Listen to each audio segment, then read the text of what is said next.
We need more space created for positive inspiration, because let me tell you something, there's a difference between being influenced and being inspired. A lot of these kids out here, they're influenced. Yeah, by bullshit. I'm here to inspire. This episode is sponsored by BetterHelp.com.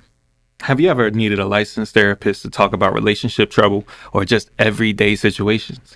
BetterHelp has over 20,000 licensed therapists who are trained to listen and give you unbiased advice. And the first thing you would do is go to their website by using our link, betterhelp.com/WOAW, which will be linked below. You answer a few questions and BetterHelp will match you with professionals that have license experience helping people with issues just like yours. You can connect with them right from your phone, your computer, or even messaging, however you feel comfortable. You will be matched with a licensed therapist within 48 hours, so definitely get started today. Let BetterHelp connect you with your personal therapist by using our link, betterhelp.com/WOAW, and on sign up, enjoy a special discount for your first month on Yo. Hello.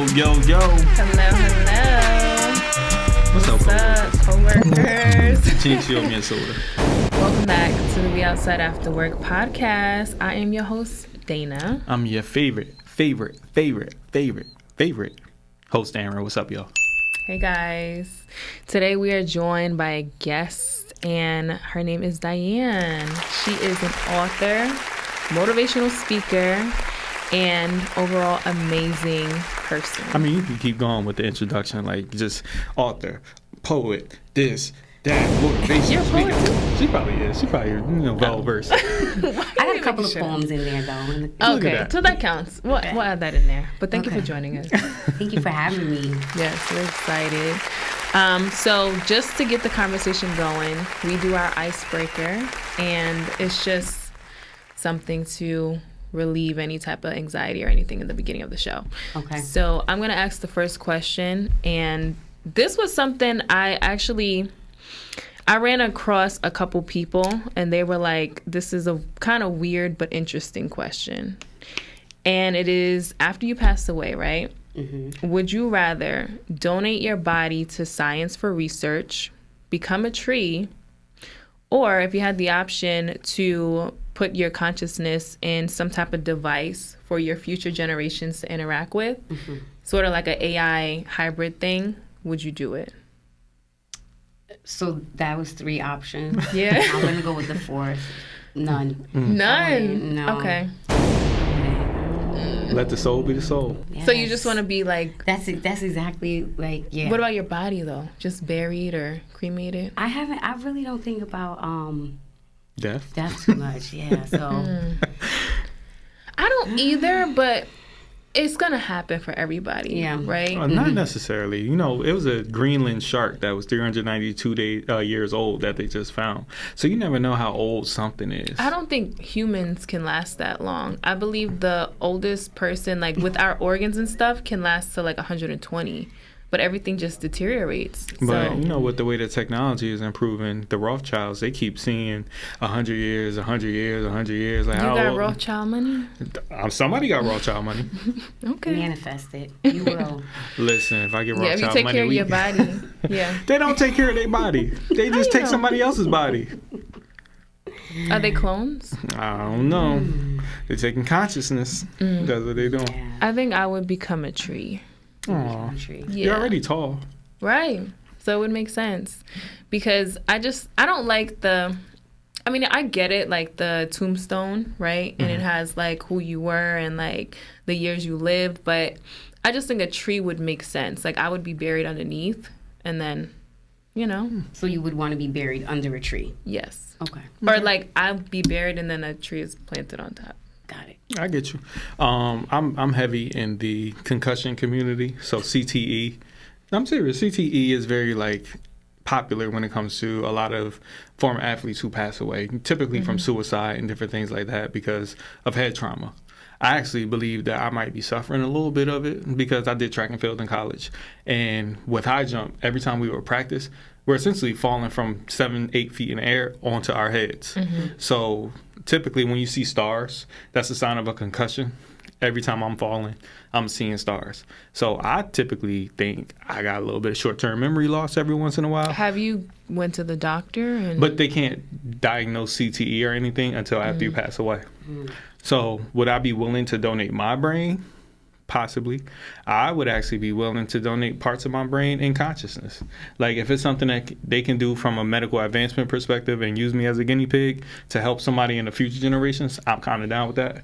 I think I lived a wonderful life. You know, I'm not saying that I don't want to fulfill my life, but you know, if it's going to help the next generation, I'm cool with it. Yeah, I had a conversation with one of my real life coworkers, and she was telling me that she already put down that she wants her body donated for research. So she's an organ donor? It's not just her organs, it's just like her body in general. And we got into talking about Henrietta Lacks, who was the black woman. Cells. I'm sorry, my bad. Be smart. Yeah, so she was the black woman who they took like her stem cells from her uterus and realized that they could regenerate themselves, and they were using it for research without her knowledge. And like I think recently her family was able to get compensated for that. Reparations. But it's like when it comes to the medical field and just being a black person, that is something that we tend to lack, is they're actually putting the research towards us.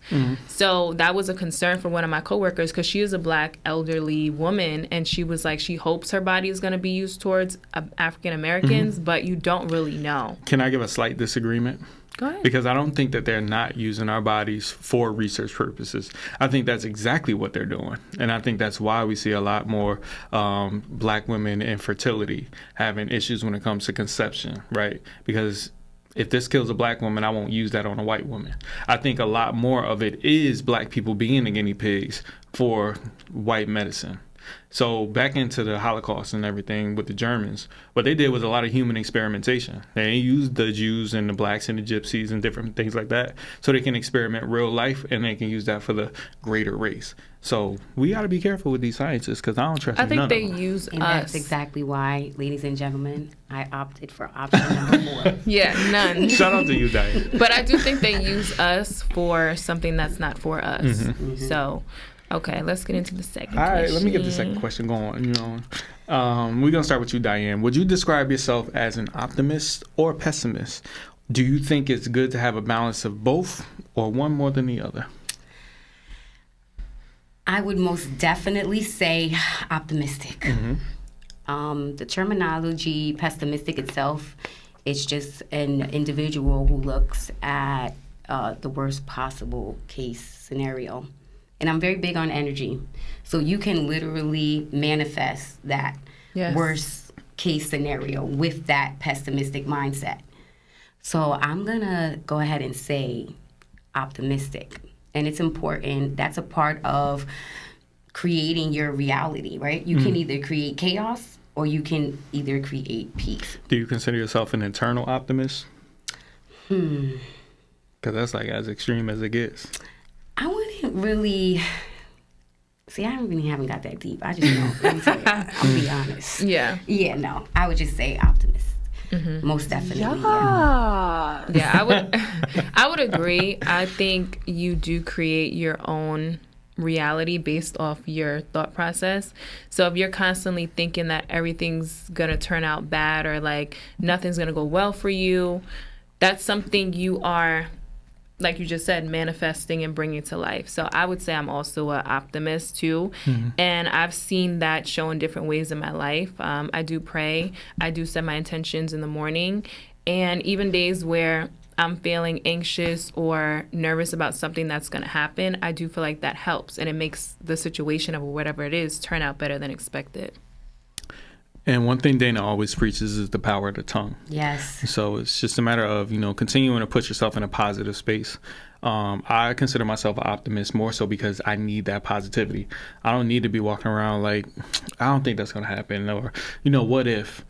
But I also am realistic, right? So sometimes when it comes to friends' endeavors and different things like that, I do give a pessimistic approach, because like, what if?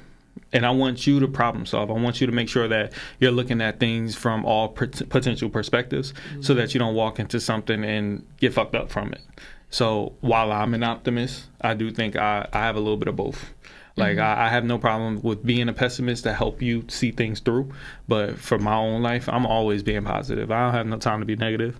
Like, at the end of the day, if you want to tell yourself that you ain't going to get it done, guess what's going to happen? You ain't gonna get it done. Damn, I was going to say it. You're not gonna get it done. Yeah. Yes.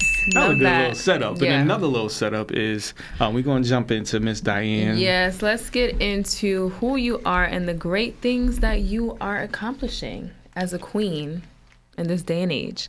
Speaking of queen, you have the title The Motivating Queen.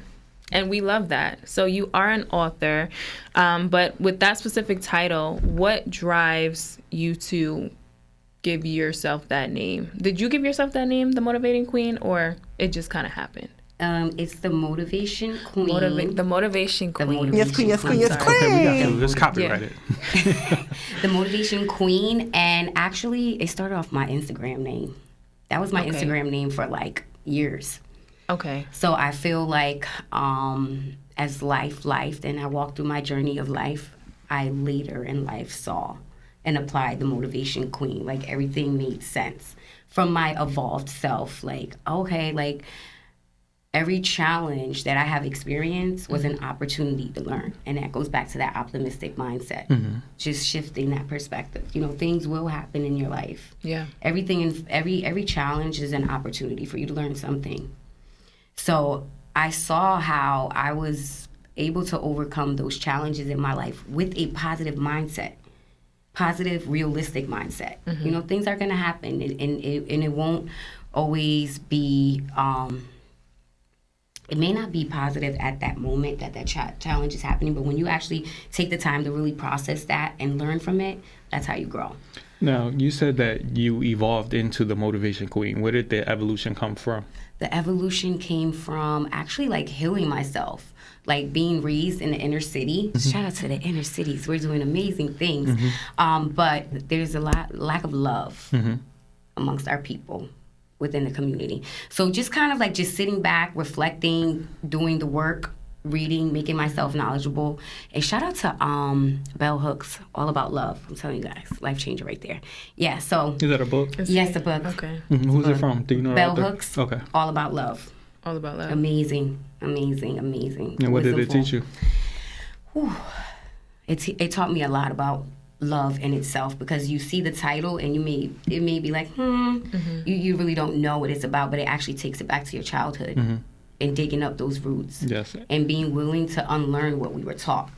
And Love is. that's one of the biggest things that me and Dana talk about in this podcast a lot is our childhood and who we are because of that and from that. Whether it was our parents, our grandparents, our brothers, our friends, everything about our childhood is emblematic in us as adults.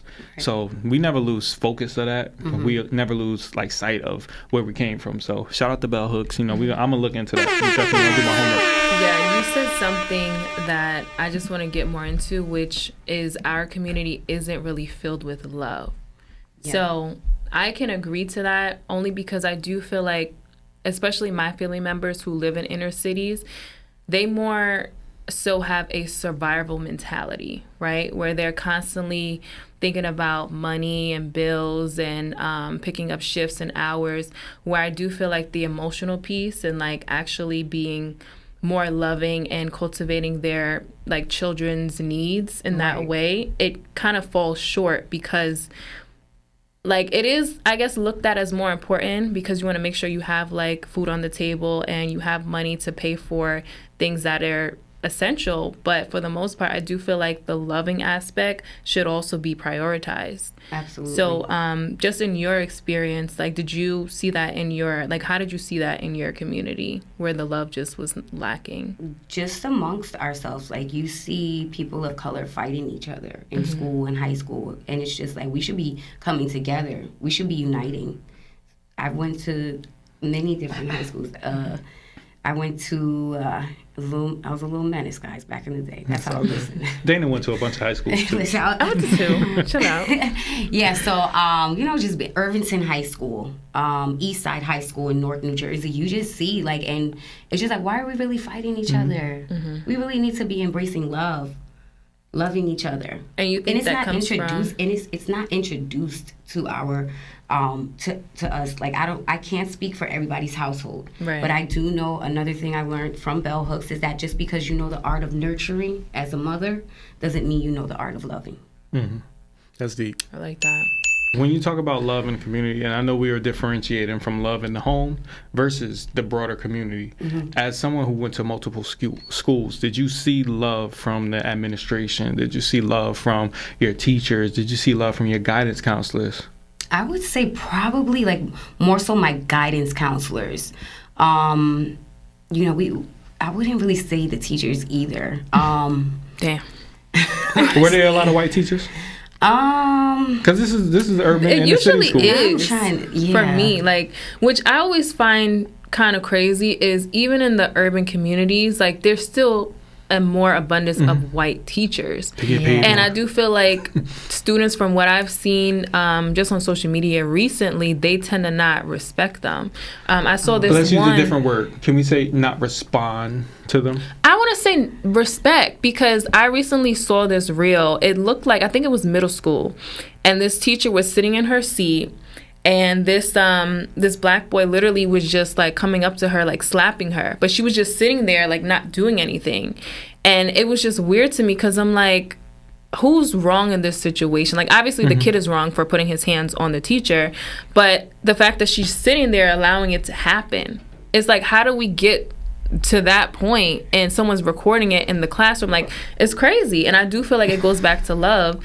And at that young age, maybe, he's not getting that level that he needs at home, and it's showing in school. Yeah. Violence. And we have multiple teachers on the podcast, and a lot of what they talk about is wanting to be a teacher, wanting to give back to their students, wanting to give back to their community. And I think part of what's missing, even with our police, is they're not from here. So when you're not from here, you don't necessarily feel like you belong. So you don't have that same sense of care. You don't have the connection either, right? Connection. To the community. Yeah. Okay, let's get back into you, because we're just going on a tangent. Yeah. So as far as the mindset, because you are a motivation coach. I'm a motivational speaker and a mindset coach. Mindset coach. Okay.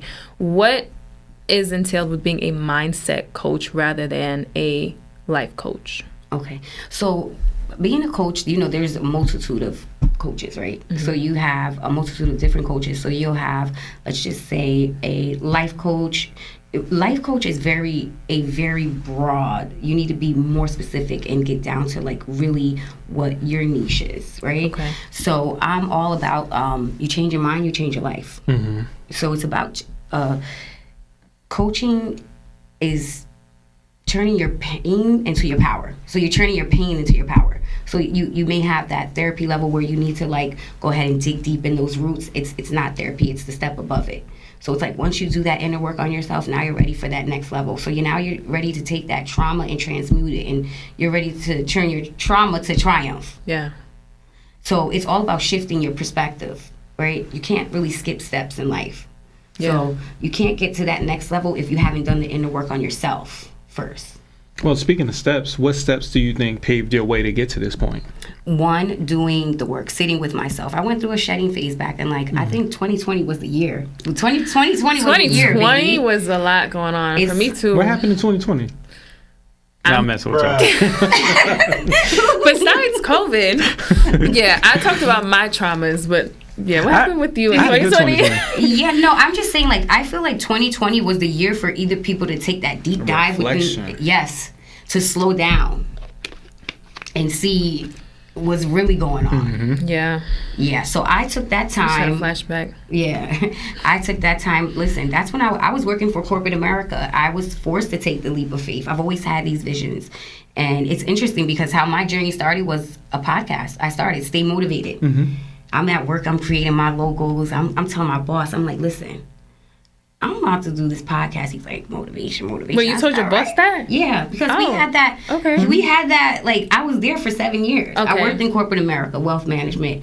And I'm just like, you know what? And then here comes 2020. People are getting laid off. You're getting laid off. You don't know what's next.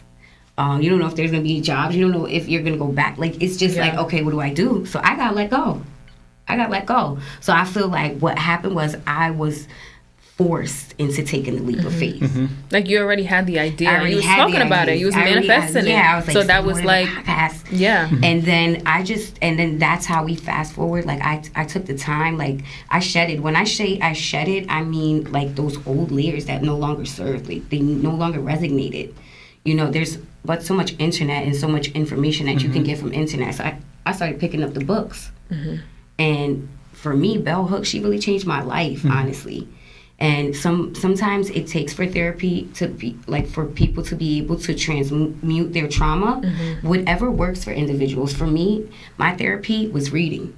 My therapy was making myself knowledgeable. My therapy was getting back to the roots and realizing that I didn't really love myself. Why are these circumstances in my life repeating? Why are they happening over and over? So 2020, I had the time to sit with myself. You said something so powerful to me about them letting you go. And then you took the leap. And it's a metaphor. You ever been on like a, what is that called? Like a zip line? So in order to zip line, a lot of times somebody got to push you. And just let you go. And then that way you can you don't have no choice but to go down the line. It's scary at first, but then you realize how beautiful it is. You get there. Serene.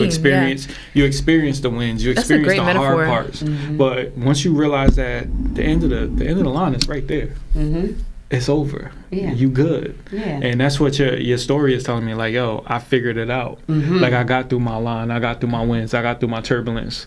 And it's a beautiful thing to see that you took those steps and you walked through that path. So, you know, shout out to you. Shout out to you. Drop a bomb. Yeah, what I want to get into, though, is your podcast. So, what's the name of your podcast? Is it The Motivating Queen? No, so that's where I started. That was the beginning point of my journey. It was stay motivated. I still have her like Instagram? And I still have like the content up there. So, so people can go back and listen. Yeah, they can go back and listen. Is it on Apple Podcasts, my first EP everywhere, girl.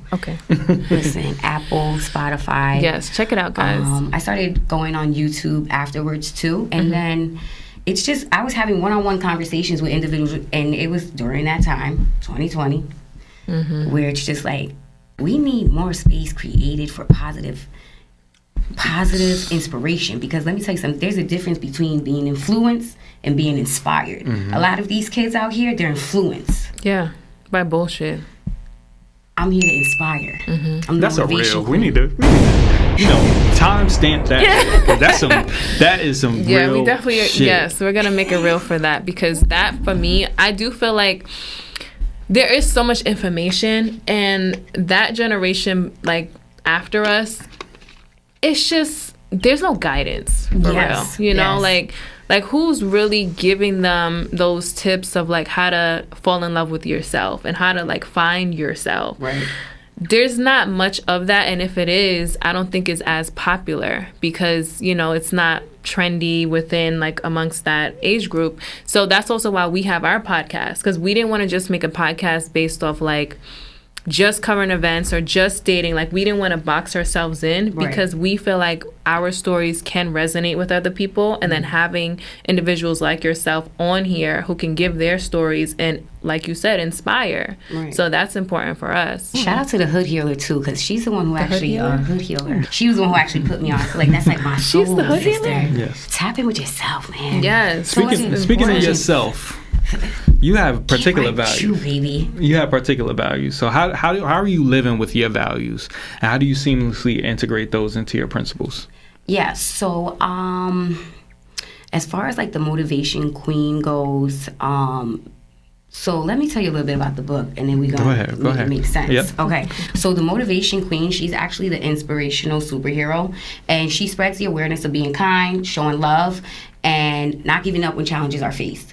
So you see the motivation queen, she it walks through her childhood. So you see how she evolved. So essentially, she is me, I am her. So you see her going to different schools. You see her affirming, I'm going to have a good day, and just reassuring herself, even though she doesn't even know what's ahead of her, she knows what she can speak into existence. So it's instilling in those kids the positive affirmations, love, be kind to one another. Even if there's a bully scene where Queen changed the whole narrative. She could have been the bully's bully, but she didn't. Because that's most of the time what you see. Right. So it's just about changing that narrative and just, embodying that. So I have my affirmations literally every day I wake up. I have like 2, what do you call those, whiteboards in my room. So I have one that has like my super large goals that I have set for myself, and my other one that I have, I look at it every day. It's right there. As soon as I wake up, so it's in my face. I can't not see it. What are my goals for the month? So every day I wake up and I see that, and I know what am I doing to work closer to that? So I have my positive affirmations and I have my goals, and I really live by that. And I'm a firm believer in, again, speaking that into existence. You're the creator of your life, the reality. Yep. Now, you said something about being a superhero in your story. Who is a superhero in your life for you? Whether it's a cartoon, a real life, your imagination, like who was a superhero for you as a child? I feel like I had the superhero inside of me the entire time, and I want the kids to know the same, that you have the power within.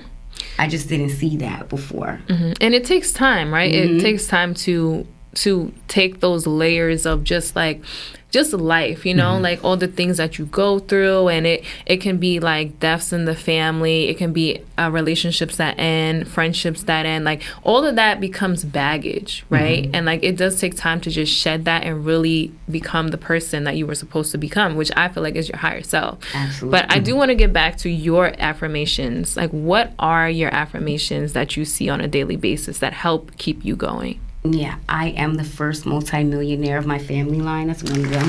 Drop Love the that. bomb. Yes. You need Love that. Nephew, boyfriend. Chill. You got, what? I'm not going to put your business out there. But that's dope. Okay. It's here, honey. Yeah. So that in itself is motivating. Love that. Oh wait, hold on, I ain't finished because that was the first I one. was gonna say that was at the that's top. actually the top one. I just gotta remind myself every day. Yeah.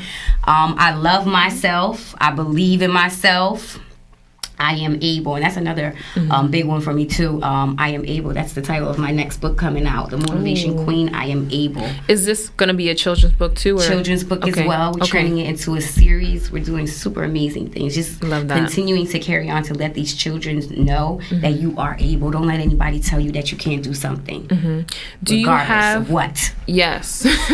Do you have any? I don't want to say children. Do you have children? I do. Oh, you do? I do. Okay. I have a son. Okay. 19. See, that's what I'm saying. Another part of my story. Yeah.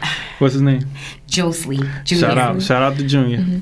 Did you I'm assuming you did instill these values in him? And do you feel like that has shaped him into the man he is today, and like in what ways? Well, 19, he's a young man. A young man. Hold on, listen, we're gonna be very transparent. Yeah. He's a young man. Jojo, you know I love you, boy. Yeah. He's still learning life, but every day Jojo knows. So I do see in some of our conversations that we do have that he does apply it. And that's when that's like a proud mom moment. Like, all right, he's getting it. Yeah. Because those are very challenging ages too, between like 16 to like, right, the 20-year mark. Because I feel like after that, they'll start to get in their groove. Yeah, get in their groove. Yeah. Or at least that's what my elders told me. Shout out to the village. Now, I have a very important question for you because you talked about affirming children. And as a superhero, you felt like you were your inner superhero.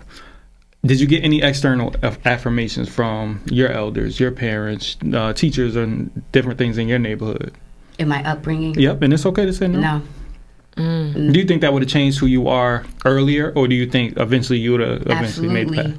Absolutely. I think it would have definitely made an impact, especially I'm noticing that too in the younger years. So like my target audience is our kids between the grades of 3rd to like 8th grade, because that's that core right there. Yeah. They're going to remember that and they're going to carry that over. Yeah, because in 9th grade you start this same information on I'm too cool for that. That's not cool. Those are the ages I do feel like it's like your inner person now being developed, and like when you're making even like little decisions in school, right, about like friendships and what's okay and not okay, what classes to take. Yeah, like you have that subconscious now like helping guide you make those decisions. And like you said, I think those are vital ages. And one of the things that your children's books are big on is literacy, right? Making sure that kids from of age are able to read.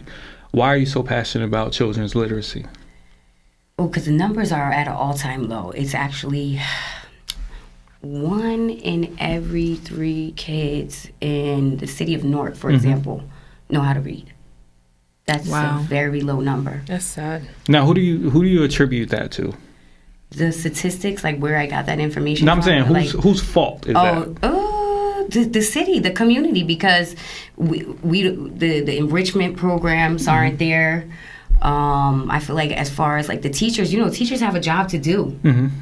Teachers, they have a curriculum that they're going by. So although they may want to be there to like motivate, empower the children, sometimes these teachers are exhausted. I was gonna say we have had I think it was DP. We had DP. We also had Zali. What was your friend's name? Tania. She's a teacher for high school, and she was saying a lot of her job is dealing with the behaviors of the kids rather than teaching. Like most of it can sometimes be like babysitting, right? Because it's like, how do you get a kid to pay attention to the curriculum if you're constantly telling them to sit down or be quiet or pay attention? Like that in itself seems exhausting. So, but I also think it comes back home. And I'll use me as an example because I was reading at a 3 or 4 year old age level. I went to daycare I wouldn't call it homeschool, but my aunt was like my daycare teacher. Shout out to Aunt Anissa. I love her. That's my godmother. But she instilled in me ABCs, 1, 2, 3, shapes, colors, all that stuff in daycare level. So by the time I got to kindergarten, I was already prepared. That's not a matter of parents. It's a matter of teachers, right? Are the teachers doing the job? I don't think they're doing the job for our children when our children are struggling with literacy. It's no way that you can get through kindergarten, first grade, second grade without knowing how to read. Do you think it's the teachers? I do think it's the teachers because parents. I think it's both. I think it's the parents it's not a parent's and job the teachers. Not saying they can't teach you, but it's not a parent's job to teach you. When the teachers get the kids in school, right, and you're dealing with behavioral issues, it's like, how can you truly teach when you're trying to parent at the same time? So I do feel like it is somewhat the parents' fault, and it may not even be their fault, because back to the beginning when we're talking about survival mode and being in an urban community, like the parents are mainly focusing on making sure they have hours at work, and like maybe they don't have the extra time to spend with their kids going over homework and stuff, and kids, they'll show that in their behaviors. You know what I think is needed? What? A 365-day school curriculum. Because that would give the extra time that teachers need, so they're not blocked into 180 days. What do we need summer vacation for? Whose idea was that? I'm not a teacher, so don't ask me. What they need that for? Yeah. What they need that? We don't have summer vacation for our jobs. I just think like the funding for schools is trash. That can go up. Like I really feel like because there's really no incentive for teachers, like they're not really going above and beyond the way they could potentially do. But how can I incentivize a teacher? By giving them more money. Like they are underpaid. You doing the job? I agree. I'm not ever going to dispute that. I do feel like because at least for me, like in my job, like I work in the IT field, like if I do know there's a bonus or I'll get an additional compensation if I do this project, that's going to make me more motivated to do something. So money does play a part. Real quick. Okay, I'm listening. What do you think? Like, I'm gonna let y'all finish. I'm done. Because one thing that I hate in my job is when you do your job better when I incentivize you. Your job is your job. If you don't care that much to do this on a consistent basis, you shouldn't be here. I don't agree. Why not? This is your job. Because I'm gonna do my job, right? Like I'm gonna do what I'm paid for. So why are you doing better if I give you $20,000 extra? Because let's say you have 2 employees, right? Like you both have the same salary, and then one is doing the most, going above and beyond, not taking any PTO. That's like your job. Most companies, they're gonna use you until you no longer are usable, and now it's like they'll toss you away and get somebody else to do it. So unless I have incentives, I'm not going above and beyond. I don't agree with that whatsoever. Okay. I feel we like can agree to disagree. I feel like when you have a job and you're put in place to do that job, do it. Whether you're working 8 hours, 5 hours. I'm not doing my job. That's not what I'm saying. Yeah, but you can do more. You can do more, but why would I do more when I know that's your job. Companies are gonna do the most, right? Yeah. And kill you to like you barely can go to work anymore. Because I have family members who they're working until they're 60 plus, and it's like they still have the same benefits of everybody else. As they should. They don't really take the time to themselves because it's like I need to go to work. I need That's to go not to part work. of the job, But you're though. working constantly and not really like experiencing life, I feel like, Okay. or like spending time with your family because it's like, oh, I need this job. It's survival mode. So Diane, you were in corporate America. Correct. You were also an entrepreneur currently, correct? Correct. Are you more fulfilled being an entrepreneur? Yeah. Do you go above and beyond every single day? Not every single day. That would For be the most honest. part. For the most part. Okay. To- I for would like to think I do that every day, but Yeah. no. Yeah. Does it matter if the money reflects going above and beyond, or is it because this is what you feel like your purpose is? This is what I'm gonna do? Now you're changing the goalposts because Wow. it's different when you're. Oh, it's different when I it's- feel like when it's your entrepreneurial passion, Yeah, and you can it is. disagree or not. It is though. 'Cause I don't think it's different. I would give my opinion. Go ahead. Yeah. That's what we're here for. That's what we're here for. Because honestly, I'm not doing more work for the same pay. I'm gonna do what I'm coming. This is working for Bob. Okay, Mm-hmm. we're just gonna call him Bob. Okay. Here's my job. Here's what I have to do, and that's what I'm gonna do. Mm-hmm. If you ask me to do more, would I have a problem? Probably not. I'm not gonna like rebuttal it if you're asking me to do something extra. But am I gonna go in and perform and just do all these wonderful, super amazing things for you? No, I'm not. This But is- you'll Now- rather do it for yourself. This See, is why I that's love my being in point. the retail space, because on every job for me. description for every person I've ever hired, at the bottom of their job title, it says whatever other duties are Correct. necessary for the job.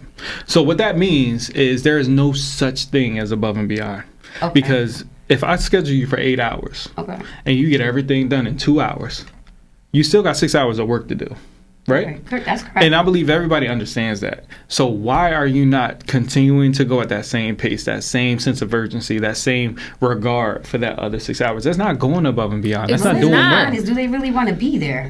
People don't. But Yeah. also too, you're not gonna if you're given tasks that's supposed to be the whole 8 hours. Some people- I'm not gonna rush to do it in 2 hours because I know I'm gonna get more work and then That get the too. same pay. Sometimes people do have the mentality where I would say that just goes down to individuality, right? Because they might, at least these kids, right, the newer generations, they might think that, hey, you know what, I'm gonna do the work. At 8 hours, I got it all done in 2 hours. Now I'm not gonna do anything else. That's what they're thinking. Yep, and that's what they do. See? But I love Dana's use of language, because language is so important, right? Because her thing is, I don't want to rush, because rushing implies I'm that. not saying Oh, rush. yeah, I'm gonna- No. Now I'm gonna rebuttal. Because back to what Diane said, some people, that is just how they operate, right? Like they're constantly, doing everything at a quicker pace because that's how they're programmed. Yes. But others, they'll either take their time or no, it's like, why am I rushing if after I do all of my tasks, I'm going to have to, let's say Bob, we're going to do Bob's task too.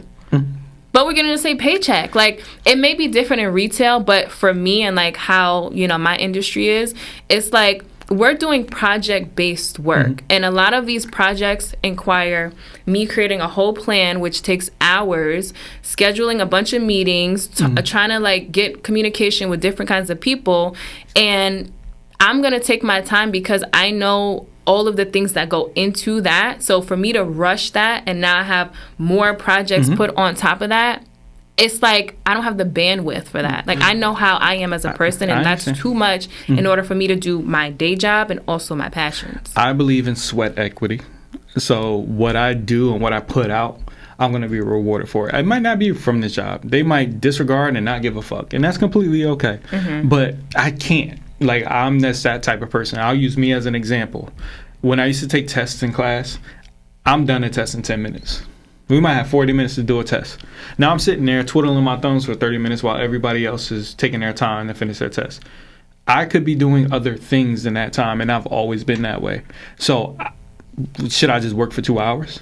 Is that what I should do? What did you do with the rest of the time that you finished? I twiddled my fucking thumbs, and I hated it. It was the worst thing because now, Like he's like proving our point, but he don't want to agree. No, I don't disagree. But with we can agree to disagree. But just to end this point, because she asked me what I did with my time, I would then start going back and double checking and second guess myself and not be sure of myself because why is everybody else taking so much time? Maybe I need to take so much time. Then I realized people don't work equally. We're just all different. So as Dana's point goes, pay me more because I'm clearly better than and they should pay the teachers more so that it'll funnel down Definitely pay the teachers. to the students. Like that was my whole point. But let's get back into that was a good little conversation. Diane. It was. It got a little heated, but we got back on track.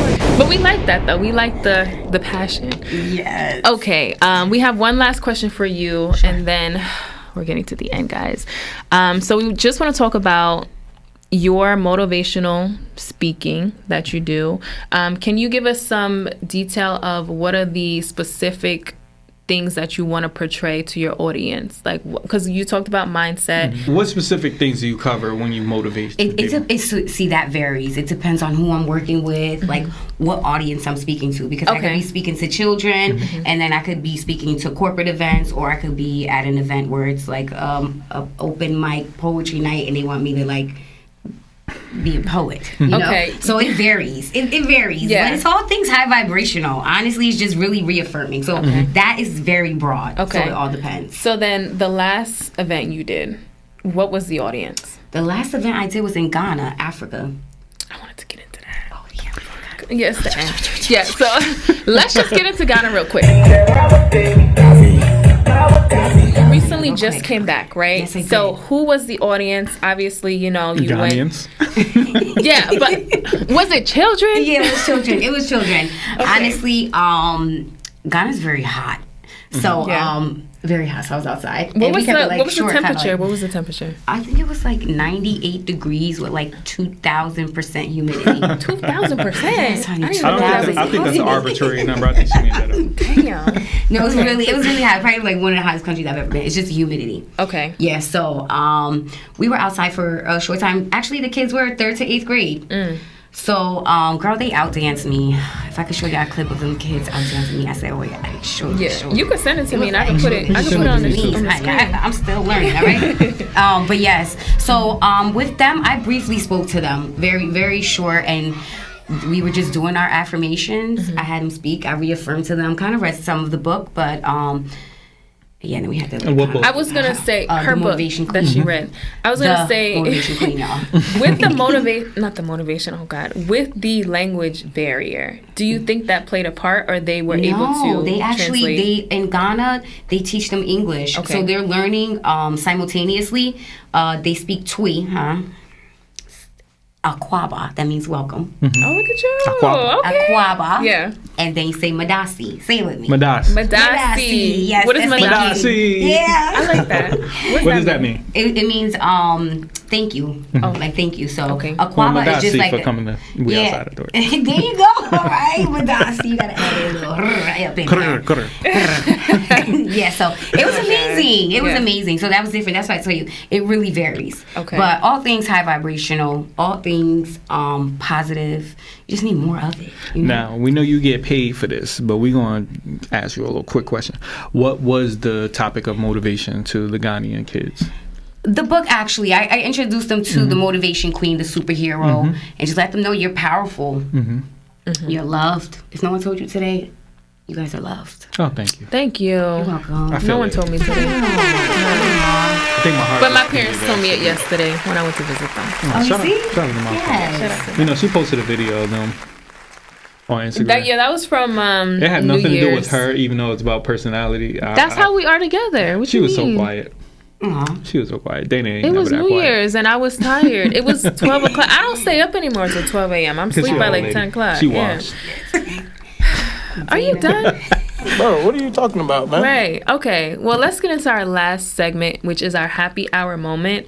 So this is just like a full circle where it's basically something that we are happy to bring to fruition, or it already happened and you want to highlight that. So what would be your happy hour moment? My happy hour moment, actually, I want my trip to Ghana, because although this was my second trip to Africa, I went to West Africa and I've also been to East Africa with the Motivation Queen book. So we international, baby. Yeah. Shout out to y'all. Thank you.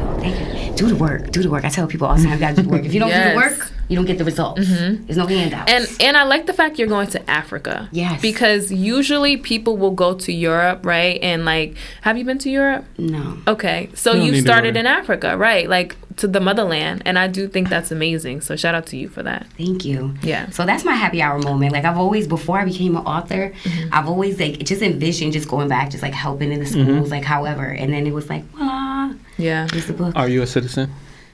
of, Ghana.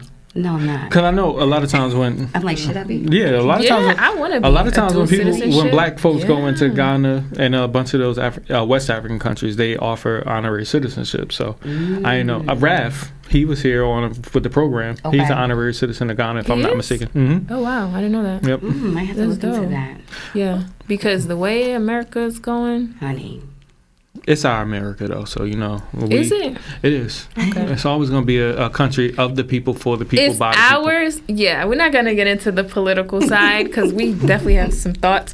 But okay, let me say my happy hour moment. Yes. What is my happy hour moment? You want to think Okay. about it, Margo? No, I got it.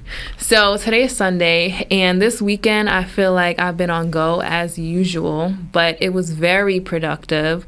I was able to clean my entire space. And for me, like, I feel like I think better and function better when things are like organized and stuff like that. So I did a whole spring cleaning, threw out a lot of clothes that I say I'm going to wear and never wear. So I'm glad that's out of my way.